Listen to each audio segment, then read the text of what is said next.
From the headquarters of Telesur English in Quito, Ecuador, I am Estefania Bravo, and this is From the South.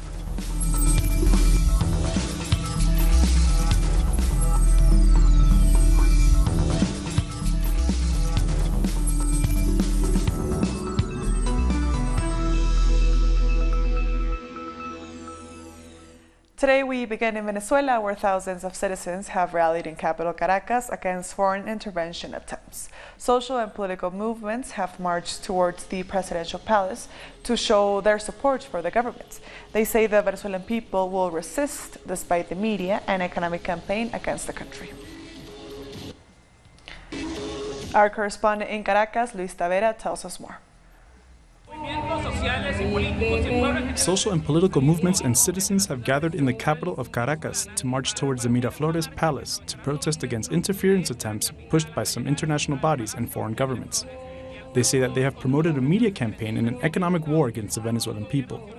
Demonstrators want to show their support to the Bolivarian Revolution. We will keep you updated on this march that is also supported by international solidarity movements. We thank Luis Tavera for that report, and young people in Venezuela are joining the Chamba Juvenil government program in an effort to strengthen the country's economy. So far, 600,000 youth are part of the initiative. Young workers in Canaima Industries are to distribute free computers to public schools all around the country. Luis is one of 500 people involved in this effort, part of the Chamba Juvenil government program. He is convinced his country is full of opportunity. I used to work as an operation before my promotion.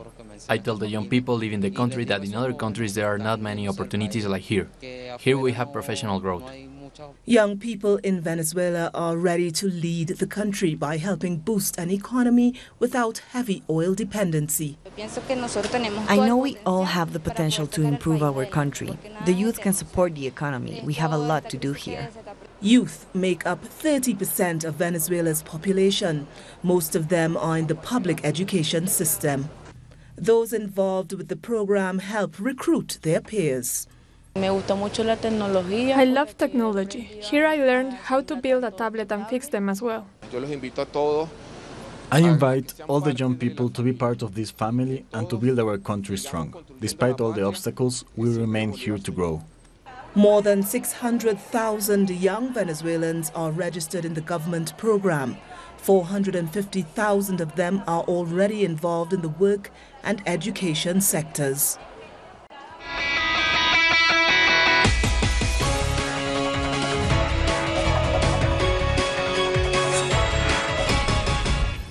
Almost 150 million Brazilians are registered to vote for a new president in Sunday's election.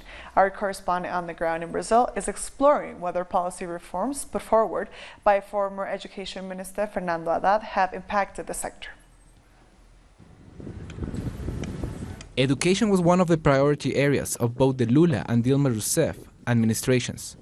This approach saw smaller states also benefiting from higher learning opportunities. The Federal University of the Valley of the São Francisco was one of the 18 tertiary-level institutions and 173 campuses created by Lula and Dilma. Haddad, who worked as education minister under both governments, is credited with the creation of this institution. We are talking about a big population, and in short time, this university started to work. For example, we have esteemed doctors and other medical professionals who came from and studied here. Everton Fagundes was one of millions of new students who benefited from Haddad's education policies. The son of teachers, he was able to study at the University Medical School because of a special fee system catering to poor students. His parents also benefited from a base salary policy. I admire Haddad a lot when he was a minister. It was because of him my parents got base salaries, because they are teachers. So imagine my mom, a school teacher that earned $250 because of a regional policy. The base salary helped us a lot. The education policies implemented by Haddad virtually changed the face of the graduate school. Before, it was a privilege exclusively reserved for the rich. I had the opportunity to do this course at the university despite the fact that I lived 300 kilometers away.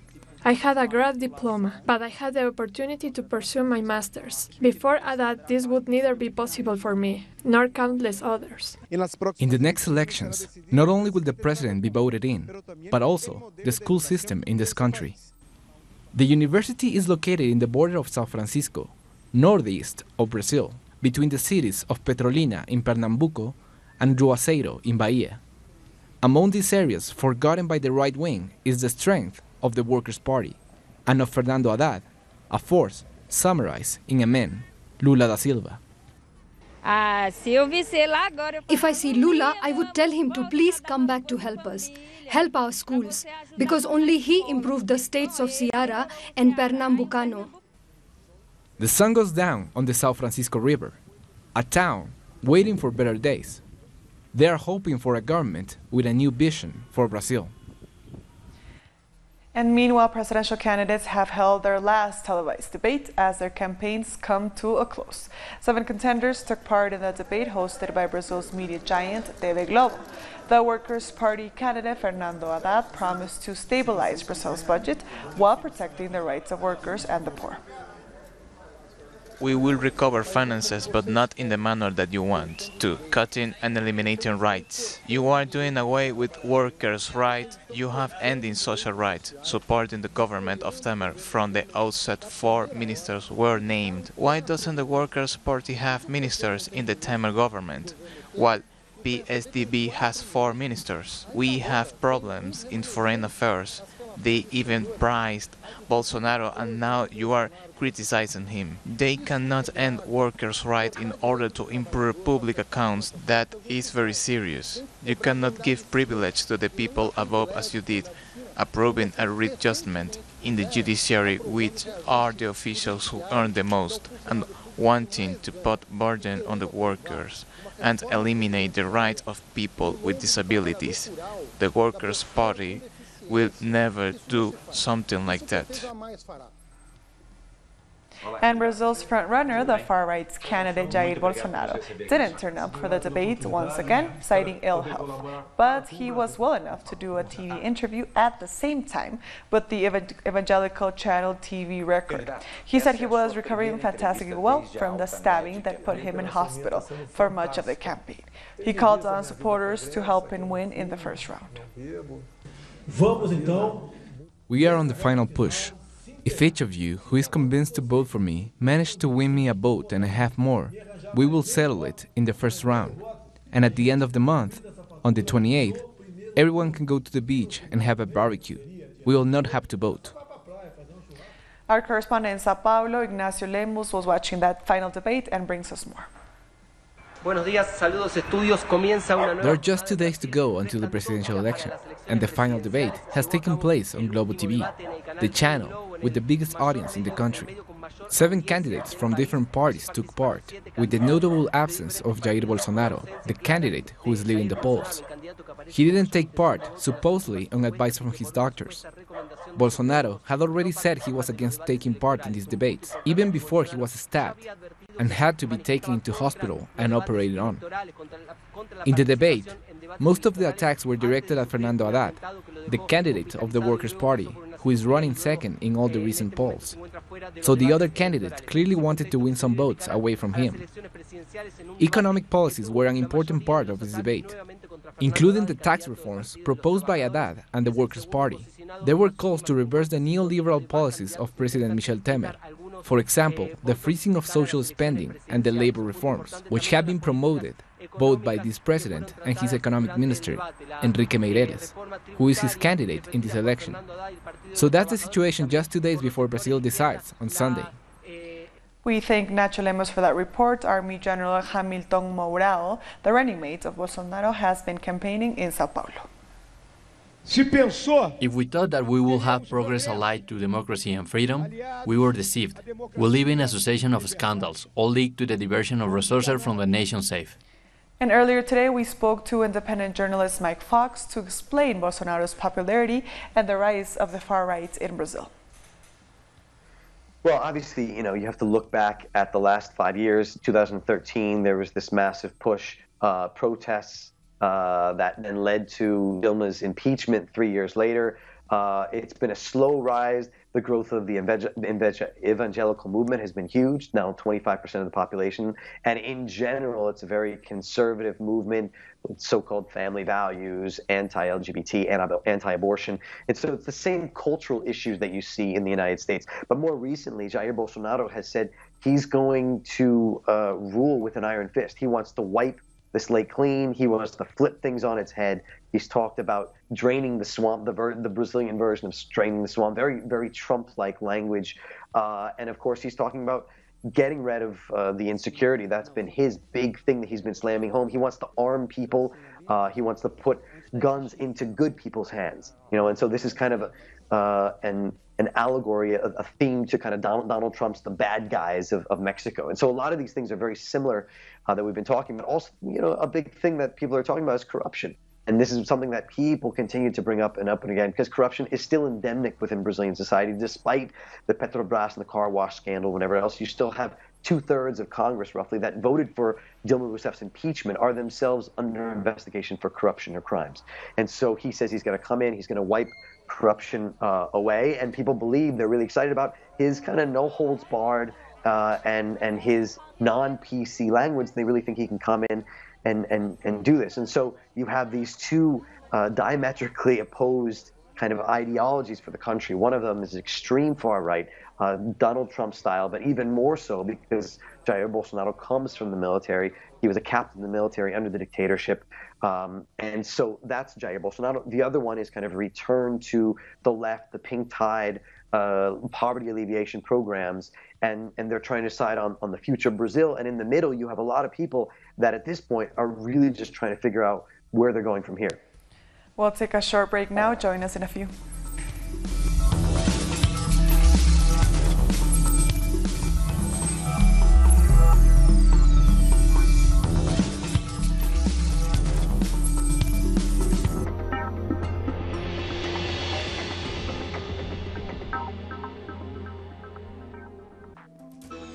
Welcome back. Costa Rica's Legislative Assembly is set to vote on the tax reform plan proposed by the government of Carlos Alvarado. Meanwhile, demonstrators gathered once again to reject the bill. Our correspondent Fernando Francia has the details. People are here outside the Legislative Assembly to protest the controversial tax reform that could be approved this Friday during an extraordinary session. In fact, lawmakers are scheduled to vote in the afternoon, which is a departure from convention. Protesters say they're prepared to keep up their action, which has reached its 26th day. We'll remain here to bring you more on the lawmakers' decision on the fiscal reform. That was Fernando Francia in Costa Rica. More stories now. Peru's President Martín Vizcarra says the Supreme Court's decision regarding the pardon of former President Alberto Fujimori should be respected. Although he said he understands the position of Fujimori's family, he thinks the rule of law should prevail. I understand what happened, not just for Alberto Fujimori, but also for those close to him, his family, the people who support him. I get it. It's a real difficult situation. But the thing here is to respect the Supreme Court's decision. October 5th marks 30 years since Chileans voted against keeping the dictator Augusto Pinochet in power. The referendum allowed for a peaceful end to the regime. The TV campaign for the no option is still recognized as playing a key role in the result. It promoted democracy through music, dance, and humor. The referendum opened the door to presidential elections a year later. We've never had the absolute certainty that the campaign was going to go on the air. There was always a fear, a concern that they would change the rules of the game, that the government would decide not to broadcast the campaign or any other event that would have prevented it from going out. The fact that it was on the television screen was already an impressive achievement. Teachers in Chile are holding a 48-hour strike to demand better working conditions. Thousands of teachers marched in the capital, Santiago, to protest against the government's education policies. They also say the education system perpetuates inequality, a holdover from the dictatorship. Chileans have also protested outside the home of the Archbishop of Santiago, the most senior figure in Chile's Roman Catholic Church. The demonstration comes after he exercised his right to silence after being summoned on Wednesday for questioning by a state prosecutor. It is alleged he helped cover up child abuse. We are vigilant and alert with regards to all abusers and those who cover them up. Wherever they go, we will search for them. We do not want them to walk freely and quietly around the cities of Chile. They are a danger to children and teenagers. Cardinal Ricardo Ezzati, may our nightmares follow you wherever you go, because they belong to you. Our murdered innocents will come back to haunt you. Never again alone. Never again in silence. Health workers in Argentina have mobilized in a mass march against the neoliberal policies of the government of Mauricio Macri. The day of protest was held in response to the 2019 budget proposals and the bailout deal struck with the IMF. Among its objectives was the defense of the public health system and rejection of a proposal to eliminate the health ministry. Demonstrators are also calling attention to mass layoffs and the closure of social programs. Health in Argentina is being degraded year after year. It's been 30 months with this government and every year the budget is being decreased. Public policies are practically abandoned and that affects the organization of the health system and the quality that can provide health care for our people.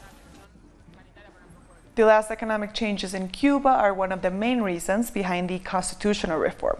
People are debating on the role of private property ahead of the referendum to approve the constitutional draft. Tourists from all over the world arrived to Old Havana to enjoy authentic Cuban cuisine. Several of them visited La Moneda Cubana restaurant. The new constitution is to be approved with the referendum and will recognize private property of businesses like this. I think it is important to recognize the private sector, but national investment should be recognized as well.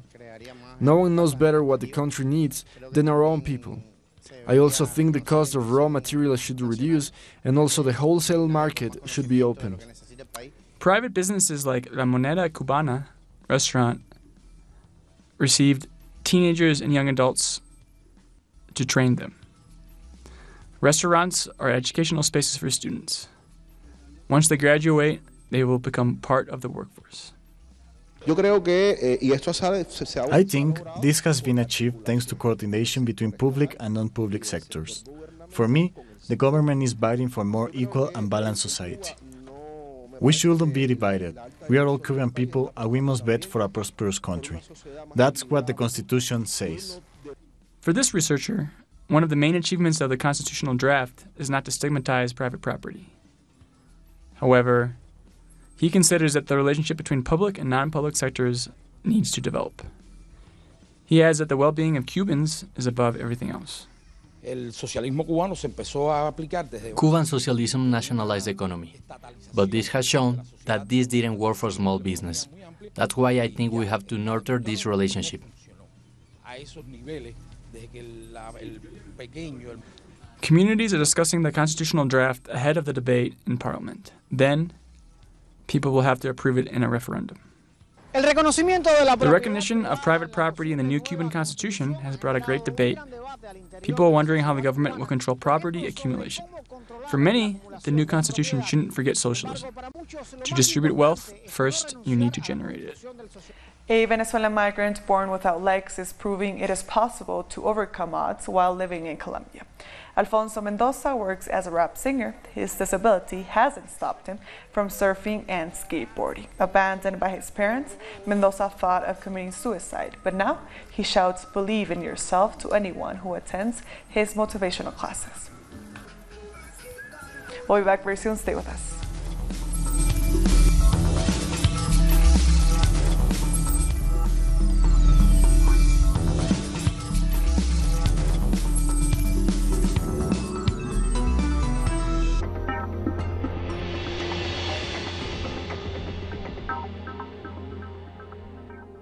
We are present at every event where our nations are staring. We believe in a new global vision, united in every broadcasting. we keep expanding our horizons and working on a closer and better communication. Now, in Grenada, Telesur, the news source from South America and the Caribbean.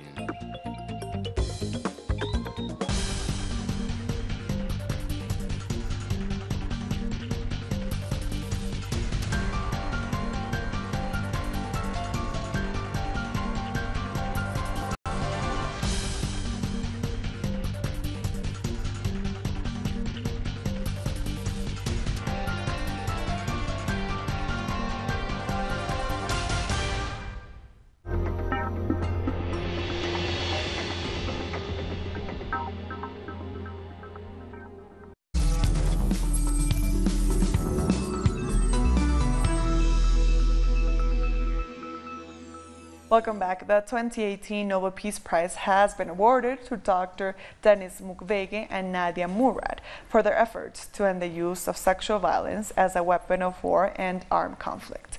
Out of 300 nominations, Iraqi activist Nadia Murad was chosen for her work with women forced into sexual slavery by the Islamic State group. The other winner, Congolese gynecological surgeon Dr. Denis Mukwege, has been recognized for treating thousands of women, many of them rape victims, in the Democratic Republic of Congo. This prize has a big meaning, that although it took time for the world to recognize us, the world has started listening to women. And not just listening, but getting to know the problems that you face. Understanding our problems is not enough. They must realize that when you commit a crime against anyone, it's not right. And Congolese citizens are sharing their pride for the awarding of Dr. Denis Mukwege. They say the so-called Dr. Miracle is a role model to face and overcome the atrocities of the war. It's really a source of pride for the Democratic Republic of Congo to have a Nobel Prize. The Congo has never had a Nobel Peace Prize. It's an honor for the Congolese. It means we're moving forward in a certain way. Cameroon's main opposition party says a massive fraud is planned for polls. Members of the Camtos movement for a rebirth of Cameroon says that in 62% of the localities, the ruling party is adding names to the electoral roll. They also denounced that a purchasing of votes is taking place. They are calling on citizens to resist rigging.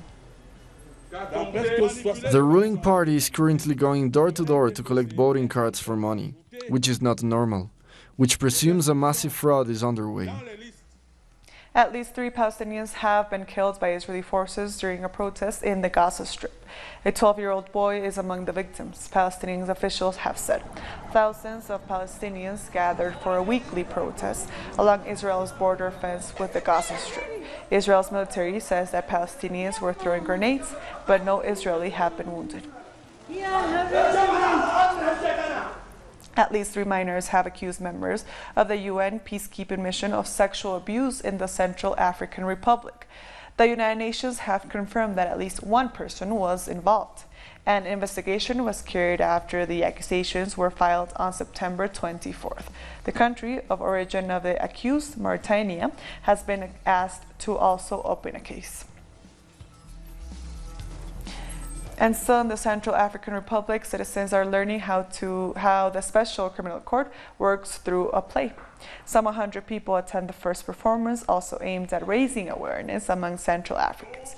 Created in 2015, the court is responsible for prosecuting serious human rights violations committed in the country since 2003. The play will go on tour across the country.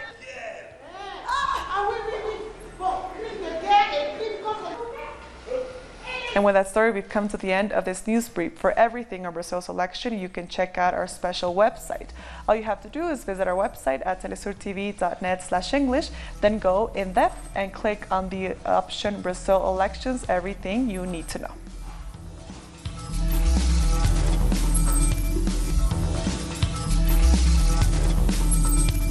Don't forget to join us on social media, on Facebook, on Twitter, and on Instagram. For Telesur English, I am Estefania Bravo. Thank you for watching.